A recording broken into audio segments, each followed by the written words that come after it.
अस्सलाम वालेकुम friends, welcome to KF code camp. आज मैं आपको HTML के बेसिक स्ट्रक्चर बताऊंगा जिसके अंदर आपको पता चलेगा कि किस तरह HTML का कोड लिखा जाता है और सबसे पहली जो फाइल HTML की हम बनाते हैं वो कौन सी फाइल होती है और उसका क्या नेम होता है। तो चलिए फाइल क्रिएट करते हैं। आपने हमेशा याद रखना है, आप कोई भी फाइल HTML की बनाएंगे ना तो सबसे पहली जो फाइल आपकी होती है ना HTML की बेसिक फाइल होती है, होम फाइल होती है, उसका नाम होता है इंडेक्स। ओके, तो यहाँ से हम फाइल क्रिएट करेंगे index.html।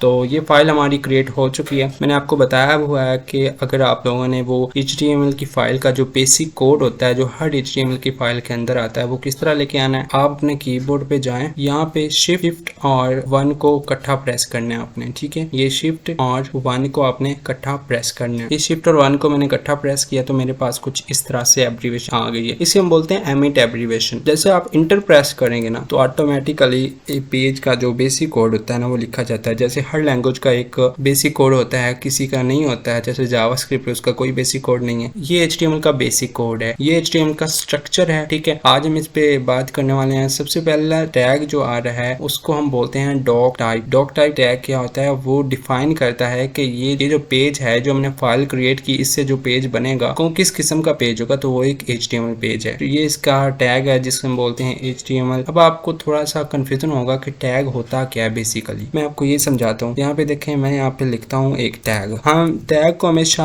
ग्रेटर देन और लेस देन ब्रैकेट के अंदर लिखते हैं। यहाँ पे टैग का नाम आता है और उसके अंदर उसका कंटेंट आता है। तो टैग का नाम फॉर एग्जांपल मैंने यहाँ पे लिखा है पैराग्राफ, तो मैं उसके लिए यहाँ से लूंगा P। मैंने ये P ले लिया। और कोई भी टैग होता है उसका क्लोजिंग टैग लाजमी होता है। यहाँ पे हम लिखेंगे स्लैश। ठीक है, अब खुद ब खुद ये एक टैग है, इसे हम बोलते हैं एक टैग। इसके अंदर हम जो कुछ भी लिखेंगे ना, ब्राउजर क्या करेगा, ब्राउजर समझेगा कि ये एक पैराग्राफ, ये टैग हमने ये टैग का नाम P है तो ये बना ही पैराग्राफ को प्रिंट करने के लिए ब्राउजर पे। तो हम यहाँ पे लिखे हैं हेलो वर्ल्ड। हमने हेलो वर्ल्ड यहाँ पे लिखा तो यहाँ पे आप देख सकते हैं कि हमारे पास ये एक पैराग्राफ टैग आ चुका है। अब मैंने आप लोगों को एक एक्सटेंशन डाउनलोड करवाई हुई थी जिसका नाम है live server. Live server extension download करने के बाद यहाँ पे ऑप्शन आएगा गो लाइव। लेफ्ट साइड पे लेफ्ट बॉटम पे आपके पास एक गो लाइव वाला ऑप्शन आ रहा है। इस पे जैसे क्लिक करेंगे तो जो हमने कोड लिखा है उसका एक पेज बन चुका है। ये पेज जिस तरह वेबसाइट्स के वेब पेजेस होते हैं ना, इस तरह ये एक पेज बन चुका है। इसके अलावा मैं HTML का स्ट्रक्चर आपको बता रहा था, तो ये एक टैग है, ये आपको जानना जरूरी है। HTML का स्ट्रक्चर आप बाद में आपको पता चलेगा, पहले आपको पता होना चाहिए कि HTML के अंदर टैग क्या होता है। इस तरह HTML यहाँ से ये एक टैग है क्योंकि ये क्या है, ये एक लेस देन और ग्रेटर देन ब्रैकेट के अंदर लिखा हुआ और इसका क्लोजिंग टैग कहाँ पे है, ये देखें यहाँ पे है। तो बाकी सारा ये जितना भी कंटेंट है, अगर मैं इसे रिमूव करता हूँ तो ये HTML टैग के अंदर आ रहा है। यहाँ पे इसका सारा कंटेंट अंदर आ रहा है। इसके बाद दो टैग्स आ रहे हैं, एक आ रहा है हेड। हेड यहाँ से स्टार्ट हो रहा है और यहाँ पे एंड हो रहा है। ये इतना हेड टैग है, इसके अंदर जो भी कंटेंट है वो हेड का पार्ट कहलाएगा। इसके बाद बॉडी टैग है, ये देखिए बॉडी यहाँ से स्टार्ट हो रही है और यहाँ पे एंड हो रही है, तो ये कहलाएगा बॉडी। बॉडी का आपको नहीं पता तो देखें, बॉडी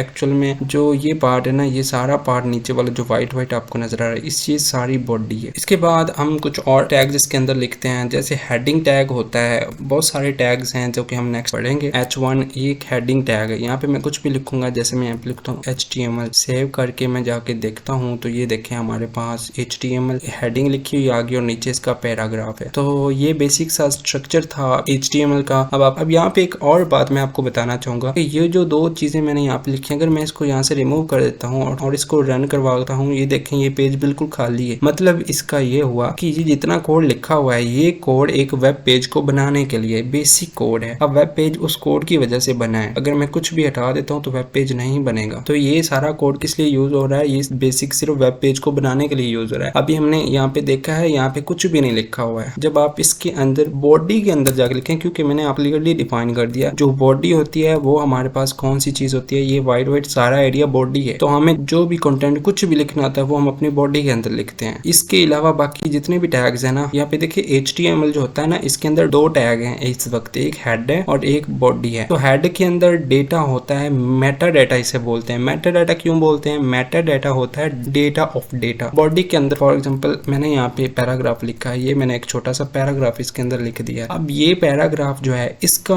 अपना भी कुछ डेटा होगा, उस डेटा को हम कहाँ पे लिखते हैं। फॉर एग्जांपल जिस पेज पे ये पैराग्राफ शो होगा उसका नाम क्या होना चाहिए, उसका नाम होना चाहिए यहाँ पे पैराग्राफ। तो यहाँ पे हमने उसका नाम पैराग्राफ लिखा। यहाँ पे आके चेक करते हैं तो ये पैराग्राफ तो हमें शो हो रहा है, लेकिन इसका नाम भी हमें पैराग्राफ शो हो रहा है। तो मतलब मतलब इसका ये है, ये जो हेड के अंदर डेटा लिखा होता है ना, वो हमेशा जो बॉडी का डेटा होगा ना उसका डेटा होगा। कि बॉडी के अंदर पैराग्राफ है ना, बॉडी के जितने भी टैग्स हैं उसका अपना डेटा होता है, उसकी अपनी इन्फो होती है जो हम लिखते हैं हेड टैग के अंदर। इसके अलावा हेड टैग के अंदर और भी आपने एसईओ का नाम सुना ही होगा, सर्च इंजन ऑप्टिमाइजेशन। उसका मतलब होता है जब हम साइट मतलब सर्च करते हैं कोई भी वेबसाइट गूगल पे, तो सर्च इंजन जो होता है गूगल का वो वेबसाइट को रैंक पे लेके आता है, ऊपर लेके आता है। वो किस वजह से लेके आता है, यहाँ पे हमें टाइटल देना पड़ता है। टाइटल के अलावा और भी मेटा डाटा थोड़ी सी इंफॉर्मेशन होती है जो हम इस तरह हम यहाँ पे फिल करते हैं। इसके बाद कंटेंट है। कंटेंट कोई भी चीज आपसे कभी भी कोई बंदा पूछे कंटेंट HTML पेज के अंदर कहाँ होता है, तो आपने यही बता देना कि बॉडी के अंदर जितने भी टैग्स हैं वो सारे कंटेंट हैं। तो वो कह रहा है कंटेंट की विथ क्या होगी, तो width is equal to device width. अक्सर ऐसा होता है ना, हम वेबसाइट को मोबाइल पे भी ओपन करते हैं, तो यहाँ पे ये बताया हो कि विथ जो होगी ना कंटेंट की, वो डिवाइस विथ के साथ ऑटोमेटिकली अरेंज हो जाए। जैसे यहाँ पे देखिएगा ये कुछ इस तरह से कंटेंट नजर आ रहा है, एक लंबी लाइन है। जब मैं इसको मोबाइल डिवाइस पे आपको चेक करवाऊंगा तो ये किसी और वे में नजर आएगा। यहाँ पे आपको मोबाइल वे में चेक करवाता हूँ। ये मोबाइल वे में वो लाइन क्या होगी, ये देखें, ये छोटा होता जा रहा है, इस तरह ये बड़ा होता जा रहा है। तो ये डिफरेंस है, ये इस वजह से कंटेंट टैग यहाँ पे एट्रीब्यूट यूज हुआ है। नेक्स्ट वाले वीडियो में हम एट्रीब्यूट और एलिमेंट और टैग्स के बारे में मजीद बात करेंगे। अगर आपने HTML की प्लेलिस्ट एक्सेस नहीं करी है तो डिस्क्रिप्शन में लिंक मौजूद है, वहां से जाके कर सकते हैं। तो चलिए फिर मिलते हैं नेक्स्ट वीडियो में, तब तक के लिए अल्लाह हाफिज।